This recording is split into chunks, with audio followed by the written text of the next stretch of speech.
éditeur de presse. Donc je vous présenterai un outil pour gérer les abonnements dont je me sers au quotidien, parce que c'était d'abord un besoin interne. Je vais vous présenter, si ça arrive, sinon je viendrai autour de vous avec l'ordinateur. Hein. C'est une solution 100% web qui gère toute la relation abonnée. Pour faire simple, c'est un CRM métier. On a des contacts, on a des produits, on attribue des produits à des contacts et la magie opère avec la création d'une ligne dans le fichier de routage, la création d'une facture par exemple, l'envoi d'un message de bienvenue et plus on avance dans le temps, plus on est sur la progression de l'abonnement. Après, il y a des choses qui se mettent en place tout seul, les relances que l'on paramètre, que vous pouvez paramétrer vous-même, J-90, moins 300 même, J plus 30, comme vous voulez, avec des messages système qu'on peut paramétrer. J'aimerais bien vous montrer ça. Donc pour le moment, on va s'imaginer ça. 100% web, donc avec login, mot de passe évidemment, avec des accès différents, des droits différents. Et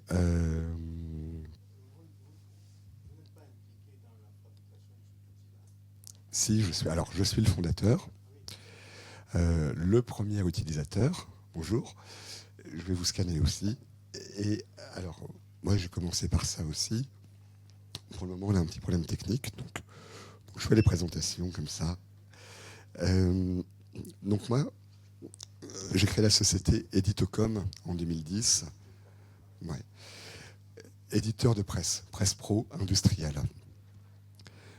Zanabo est un produit Editocom. On est soutenu par une spécialiste du management des abonnés, donc Solaris Conseil, donc qui nous aide aussi à bien comprendre les besoins des éditeurs en dehors de mes propres besoins pour développer des fonctionnalités derrière, que ce soit en statistique, en requêtage, en export de fichiers, parce qu'elle a une vision panoramique. Et la nouvelle version que je vais vous présenter, donc c'est Zanabo Boost, elle, a été gérée par une agence web à Versailles. Donc on va dire qu'il y a 3 sociétés qui sont impliquées dans Zanabo aujourd'hui. Alors, suspense. Sinon, je vous propose de nous mettre autour de la table. Et pardon, madame, j'ai perdu ma voix, donc c'est pour ça que je prends le micro, même si on est 4. Parce que je ne peux pas forcer.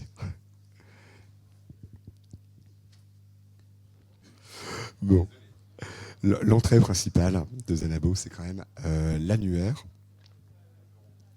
où ici on a la liste de tous les contacts. Chez nous, on ne fait pas la différence de contact. Un contact, c'est un contact. Contact actif, actuel, prospect, contact découverte, ancien contact, très ancien contact, le cimetière, etc. On a tout dedans. Ce sont des contacts. On a des infos ici, le numéro d'abonné, là on a le nom, prénom, la société, et tout de suite, on a des infos qui se mettent à jour automatiquement. On a l'échéance en termes de date ou de numéro, et quand on clique, on voit également toute la vie de l'abonné sur ce produit-là. Là, on voit qu'il a démarré à LGP 48, donc au numéro 48, et il va aller à LGP 55. Donc, il aura 6 numéros à servir. Peut-être que vous verrez en grand. Suspense. Et ici, on a des alertes également. Tout de suite, on voit par exemple que lui a été suspendu. Donc après, on aura les raisons de la suspension. Et si on déroule, on voit là tout de suite qu'il manque une adresse de livraison.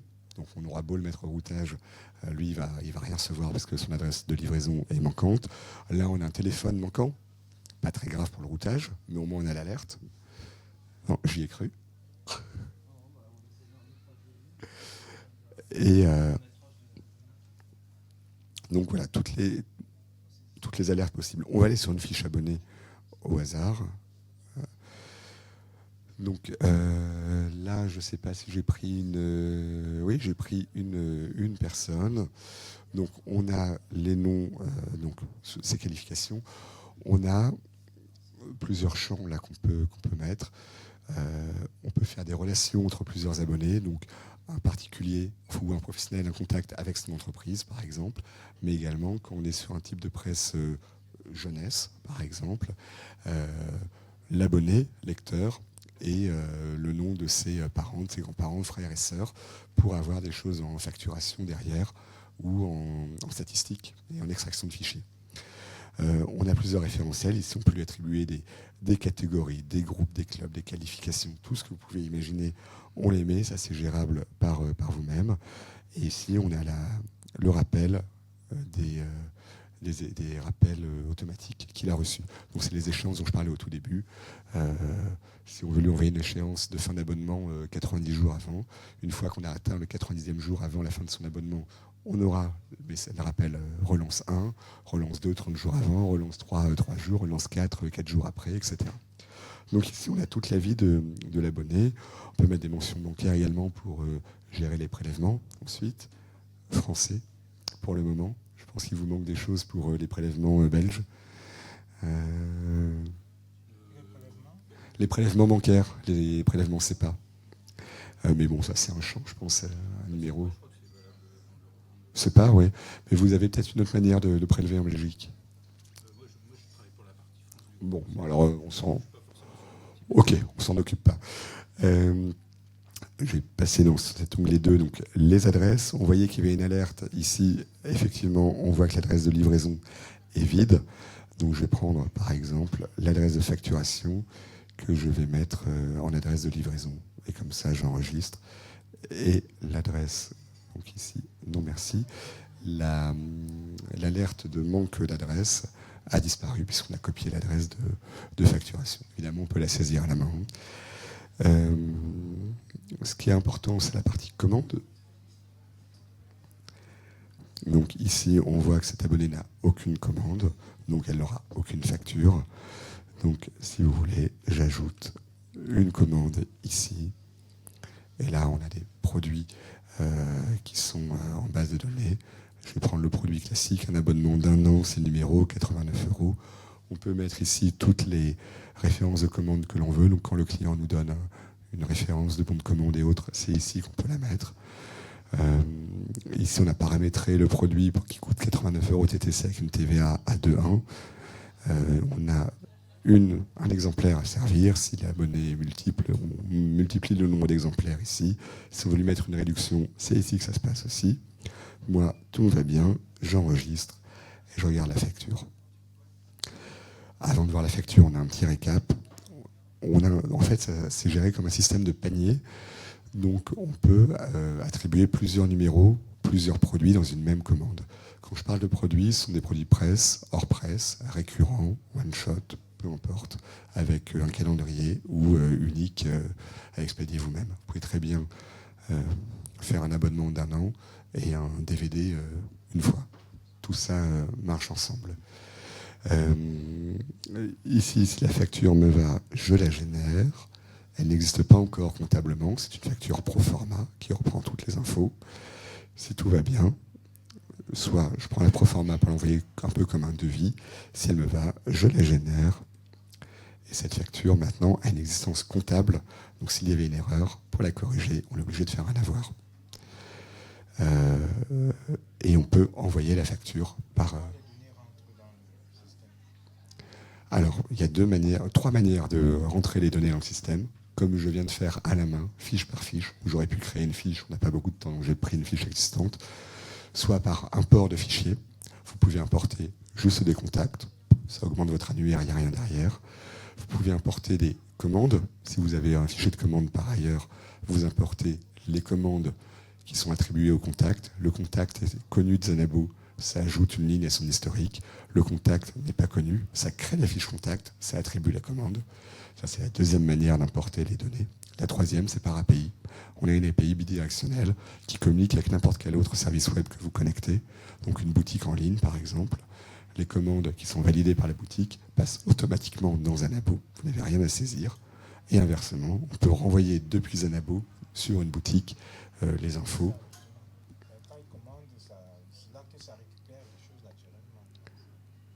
Par API, c'est automatique.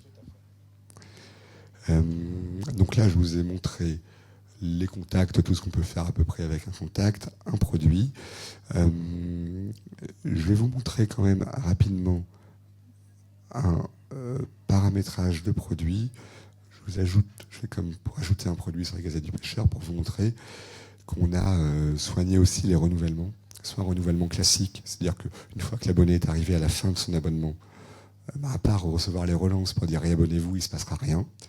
On peut faire également un produit par prélèvement automatique, soit pour une année, soit pour une fraction d'année. Ça, c'est vous qui décidez. Et on a les produits par renouvellement automatique, donc c'est la tacite reconduction. C'est-à-dire que tant que l'abonné n'a pas dit stop, son abonnement est reconduit d'échéance en échéance pour la durée de la première échéance, celle pour laquelle il a passé le contrat. Donc tout ça, ça se fait très bien. Voilà, il y a un produit. Le prélèvement automatique n'est pas forcément renouvelé automatiquement. On peut, quand on coche prélèvement automatique, ça génère après le fichier de prélèvement aux normes CEPA. Le renouvellement automatique, on n'est pas forcément en prélèvement. On peut être paiement par virement, par exemple. Et quand l'abonnement arrive à échéance, il est renouvelé automatiquement tant que l'abonné n'a pas dit j'arrête de me renouveler, de me réabonner. Par exemple, oui. Et on a donc des messages de relance dédiés au prélèvement ou aux tacites reconduction pour respecter la loi. Parce qu'on a, je pense, 45 jours avant, il faut dire qu'il y a un mandat en cours qui va arriver à échéance. Oui, systématiquement. On a les par mail. Zanabo gère les emails transactionnels. Donc, bienvenue, voici la facture, vous êtes en retard, vous êtes à fin d'échéance, vous allez être renouvelé, tout ça.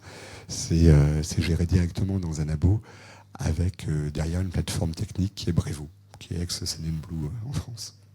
Tout est fabriqué en France aussi. Et après, le courrier, c'est sous Word, c'est connecté à Microsoft? C'est pas connecté, c'est vous qui faites comme vous voulez. Nous, on génère les fichiers des destinataires qui vont recevoir leur courrier. On s'est dit, vous avez vu la tête de la facture, elle est bien, mais elle n'est pas exceptionnelle non plus. Pour faire des courriers de réabonnement des offres marketing, on s'est dit que les éditeurs généralement aimaient soigner le design du courrier. Donc ils le font sous InDesign par exemple, Illustrator, n'importe quoi. Et nous, et après ils font une fusion publi-postage. Et donc nous, on donne le fichier Excel qui permet de faire la fusion. Mais le design du courrier, on laisse le soin à l'éditeur de le faire. Les emails transactionnels, on les fait nous-mêmes parce que là, il y a moins de notions de design. Et derrière, c'est du HTML. Est-ce que... Oui, alors attendez.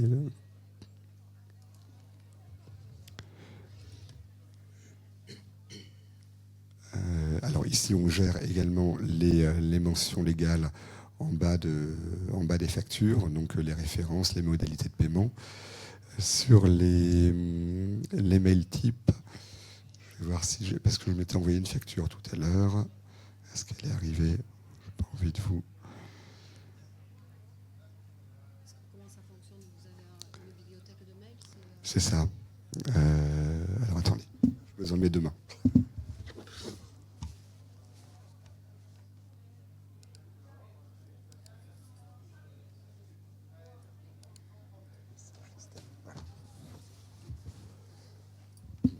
Liste des messages système, envoi de la facture au tiers payeur, par exemple. Donc, on a une référence interne pour un déclencheur. Pardon, monsieur.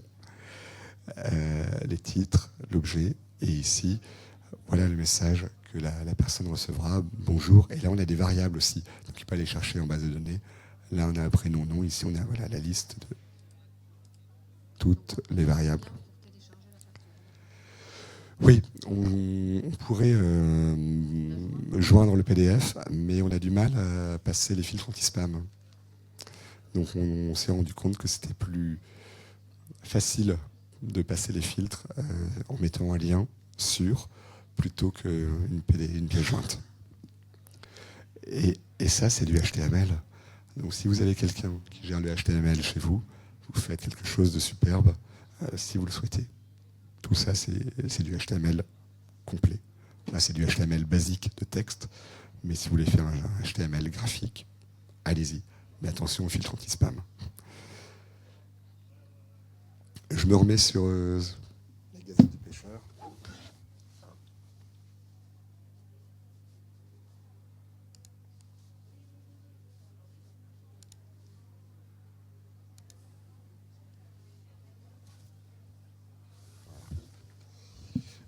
Donc la Gazette, on est dans les... Décidément. Je montre un fichier de routage, peut-être. Donc on va dans Fichier. Donc Fichier, c'est pour extraire les données de Zanabo. On a 4 grandes catégories de types, 4 grands types d'extraction. Routage, marketing, statistique ou comptable. En routage, par exemple, je prends un modèle de routage. Je veux faire le prochain numéro qui doit être le 48. Donc, je vais saisir mon numéro de parution. Je ne fais aucun autre filtre qu'un autre segment. Je ne veux pas distinguer les catégories, je ne veux pas distinguer les civilités, par exemple. Je veux juste mon fichier de routage global. Donc, je le génère ici en mettant simplement le numéro de l'édition. Je vais rechercher mon routage. Là, j'ai un aperçu, donc j'aurai 62 contacts concernés par le routage. Attention, je vois qu'il y a un suspendu. Donc lui, il devrait le recevoir s'il n'était pas suspendu. Donc il faut peut-être aller investiguer, savoir pourquoi il est suspendu et est-ce qu'on maintient la suspension ou pas. Ici, je vois que j'ai une adresse de livraison manquante. Donc je sais que j'aurai une PAI. Ici, bon, j'ai les téléphones pour le routage papier, peu importe. Il est suspendu, donc là, ça mérite quand même d'aller voir. Donc tout ça, ça permet de faire des contrôles avant le routage. Si je veux, maintenant j'ai 2 options. Soit j'exporte les résultats. Donc là, ça va générer le fichier Excel.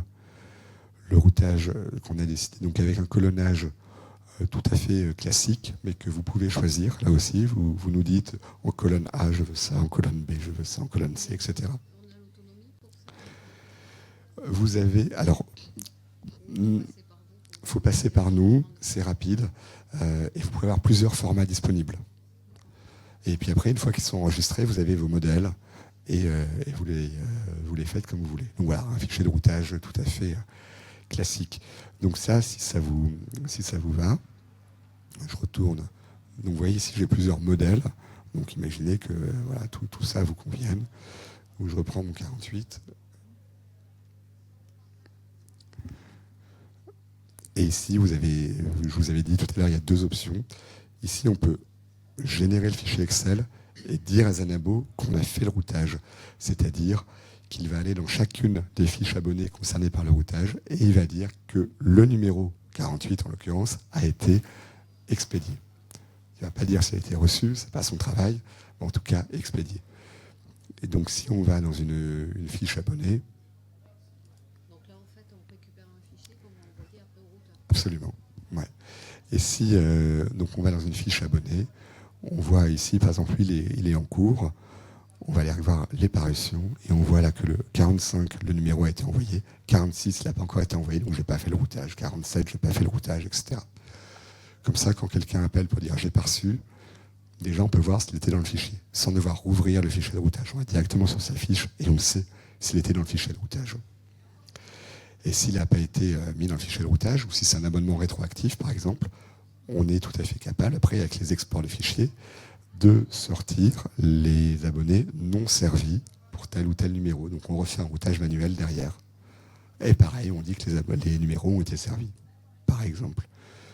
Vous voyez ici aussi sur la fiche abonnée qu'on a une dette globale. Bon là, elle est à 0. Je crois que c'est que des produits gratuits que j'ai mis. Et que la barre s'épuise de parution en parution. Comme ça, visuellement, on sait très bien aussi où on en est. Dans les fichiers, on peut avoir des fichiers comptables pour sortir une dette abonnée, ou par exemple un chiffre d'affaires. Donc on va sortir les avoirs, les factures et les avoirs depuis le 1er janvier, par exemple. Peu importe, depuis le 3 mars. Ici, pareil, j'ai mon affichage écran pour vérifier que mon fichier est conforme à ce que j'attends. Et si j'exporte les résultats, donc j'exporte mon résultat écran, j'ai un fichier Excel derrière. qui me permet de le traiter, de le travailler derrière ou de l'envoyer en comptabilité. Voilà, on a tout. Et ici, on a des montants. Et il suffit après de faire une somme dans Excel, quoi. Et les avoirs sont dedans aussi avec des montants négatifs. Ce qui est une logique comptable implacable.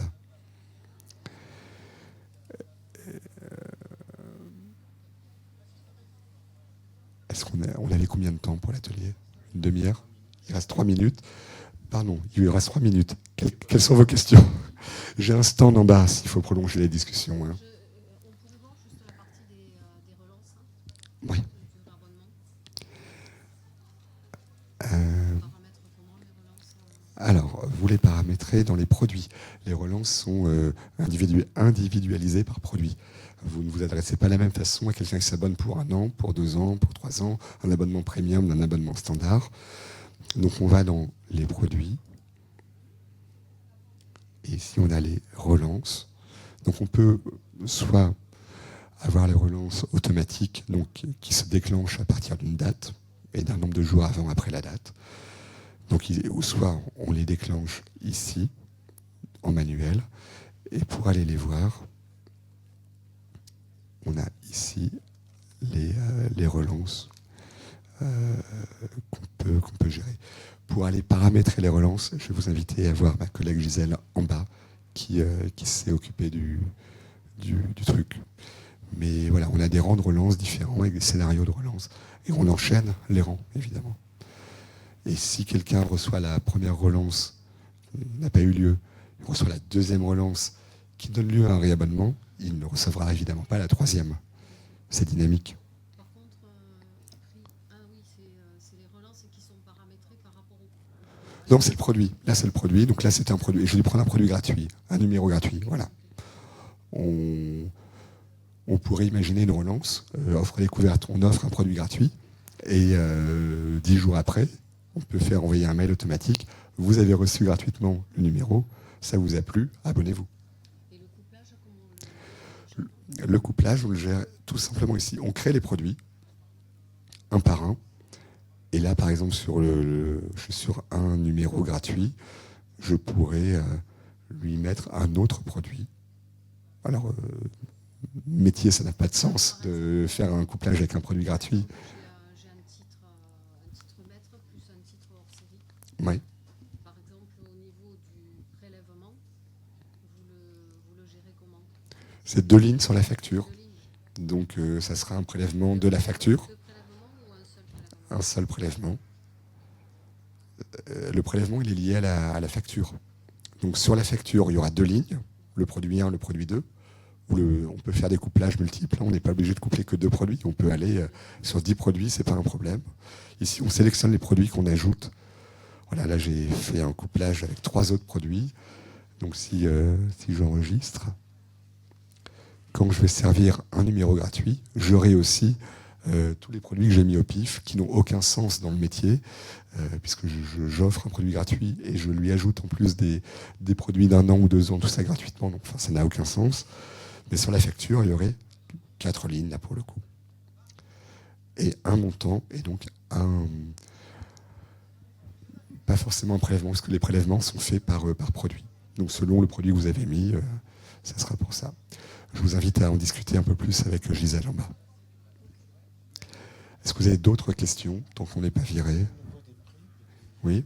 Alors, les prix, c'est facile, c'est public. Ah, c'est pas celui-là. C'est pas celui-là. Alors, on a 3 catégories de prix selon le nombre de contacts. Moins de 500 contacts, c'est 100 € par mois. Au-delà de 500 contacts, c'est soit 190 € par mois, soit 1 950 € pour 12 mois. À ça, vous avez le droit à plusieurs choses. Si vous voulez des options, elles sont ici. Tout est sur zanabo.info. Je pense qu'il est temps de laisser le micro au suivant.